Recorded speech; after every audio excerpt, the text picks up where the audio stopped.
Good morning, students. I hope you all are fine. A very warm morning to you. So, students, I am Gurmeet Kaur from Vidhya Bal Bhawan, your social science teacher. Let us start our social science session. We were discussing chapter 11, New Political Formation, and let us continue with the further topic, Rise of Regional Powers. So, I request all of you to take out page number 84. Rise of regional powers. Broadly speaking, the states of the 18th century can roughly be divided into three categories. The main concept here that we will study, students, is the regional powers. That will be the regional powers. So let us study it in detail now. Broadly speaking, the states of the 18th century can roughly be divided into three categories. The states of the 18th century were divided into three categories. The very first were states like Awadh, Bengal, Hyderabad, Mysore that were quite independent. They were very much independent and they had a very formal relation with the Mughal emperors. The second were the states like the Rajput principalities which enjoyed considerable independence. The third were the states which were under the control of the Jat, Sikh and the Maratha. So this was the categorization, this was the division.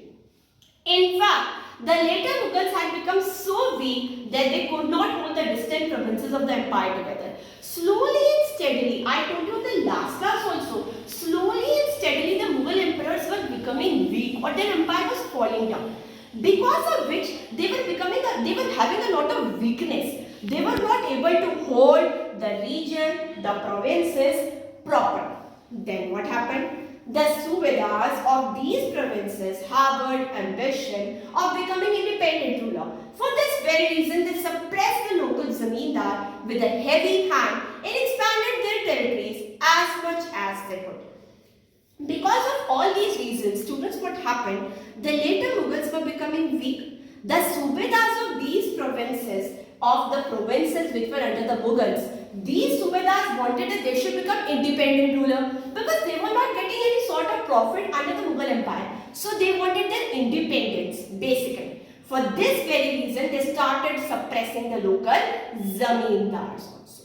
The next important concept that we will study is about Bengal. We will get a lot of information what happened in Bengal in that particular scenario.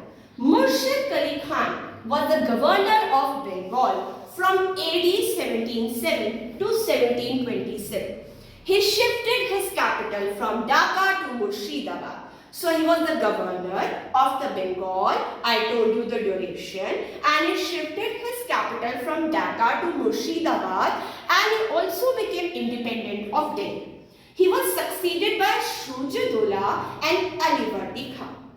The province of Bengal prospered under these rulers. Prosperity, a very important concept. Prosperity means that they were able to develop under these rulers. They were able to flourish under these rulers. So the province of Bengal prospered under these rulers only. Shujadullah, Alivardi Khan, it prospered, it developed under the rule of these rulers. They reorganized the administration by removing the corruption. Corruption is the biggest problem that can emerge in any administration. So these rulers were able to remove that. Now, going to page 86, we are discussing the important points of every topic. Now, I would like to go to the next concept or the next topic, that is about Hyderabad. Now, in the Hyderabad, the state of Hyderabad was founded by whom? Nizam ul Mulk. He was the governor of the Deccan. He was one of the major leaders who led the Mughal emperors of the Sayyid brother. It was Nizam ul Mulk, students. He was the governor of the Deccan also. He was one of the major leaders who ruled the Mughal emperors of the Sayyid brother. They were able to help the Mughal emperors to get out of the control of the Sayyid brothers. Muhammad Shah made him the Wazir at Delhi so that he could reform the administration also, so that he can bring the positive changes in the management. The Mughal emperor had conferred on him the title of Asab Shah. He got the designation of Asab Shah. So the dynasty that he founded came to be known as Asarchai dynasty. His kingdom, his dynasty was known as Asarchai dynasty, which ruled Hyderabad till the state was finally merged with the Republic of India. The next important concept or topic that we are going to discuss is about Awadh. Awadh. Sadar Khan was another important officer who helped the Mughal emperor in overthrowing the Sayyid brothers. They gave the help to Mughal emperors in overthrowing the Sayyid brothers. As a reward, he was appointed as the governor of Awadh also, students. His son-in-law Safdar Jung succeeded him as the Nawab. He also became the Wazir of the Mughal Empire after the death of Muhammad Shah. As the Mughal power declined, he founded an independent dynasty. Soon after the decline or the fall of the Mughal Empire, he founded an independent dynasty or kingdom in Awadh and took measures to improve the administration also. Under him and his son Shuja-Dola, a new period of peace, prosperity, development started. The Nawab of Awadh, who had assumed the title of Naib Wazir, appointed both the Hindu and Muslim in the important designation.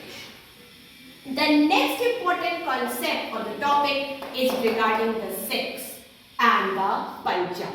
After the death of Guru Gobind Singh, the 10th Guru of Sikhism, after the death of Guru Gobind Singh, who had transformed the Sikh into an organization, Guru Gobind Singh was able to transform, bring a change in the Sikhism, bring a change in the Sikh. He was able to make Sikhism religion or Sikh turn into an organization which became capable of engaging in any war against the then rulers who were trying to suppress them, who were trying to dominate them, discriminate them. The leadership passed into the hand of his able disciple.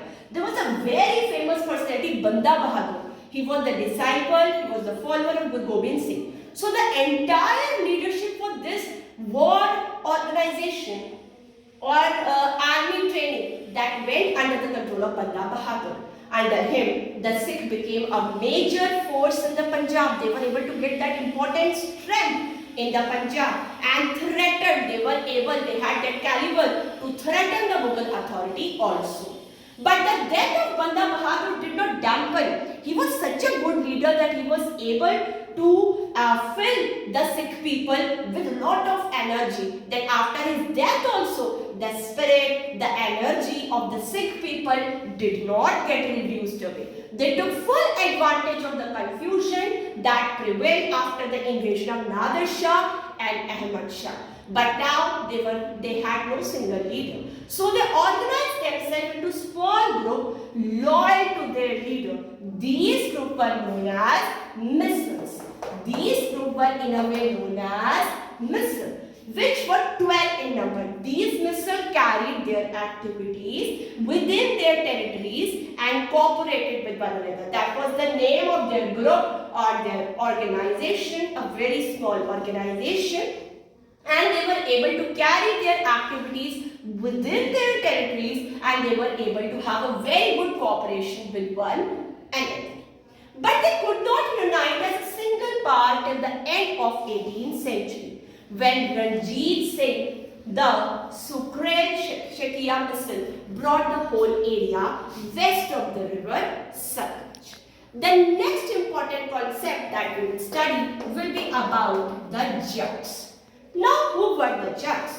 Badan Singh, he was a very powerful Jat chief who organized the Jat force to carve out an independent kingdom. He was again like Banda Singh Bahadur. He was again very powerful, important personality who was able to fill a lot of energy in the Jat force. He was followed by his son-in-law Surajmal. He was the proverbial Jat hero. He was like a hero of the Jats. He extended his authority over a vast area which extended from Agra to the vicinity of Delhi, including Hathras, Aligarh, Rewari and Gurgaon. Bharatpur was the capital of the Jat kingdom. So this was about the Jats. Now students, this is basically enough for today. Now let's have a recap. Very firstly, we have discussed about the rise of the regional powers today, where I have told you that the states of the 18th century were divided into three categories that I mentioned you. Then later Mughals became very weak. They were not able to handle properly all the things, and that is why the other important kingdoms were becoming dominating them in a way. Then we discussed about Bengal. Then we discussed about the Hyderabad, Awadh, the Sikh and the Punjab. In the Sikh and the Punjab, we discussed about Guru Gobind Singh. We discussed about his able disciple Banda Bahadur. Then we have discussed the Jat topic, where we have discussed about Badan Singh, Surajmal, and how these important personalities were successful in filling the energy in the soldiers, in their army, so that they can get the independence and they can get the freedom and they can live freely and happily. So this was about today's topic. I hope you have got the conceptual clarity. Students, there is a case study given on page number 88. I want you to read that case study which is given on page number 88. Have a reading, and then if you can write the case study review, it will be very better. Thanks students. I hope you have got the conceptual clarity. Thanks a lot. Have a good day.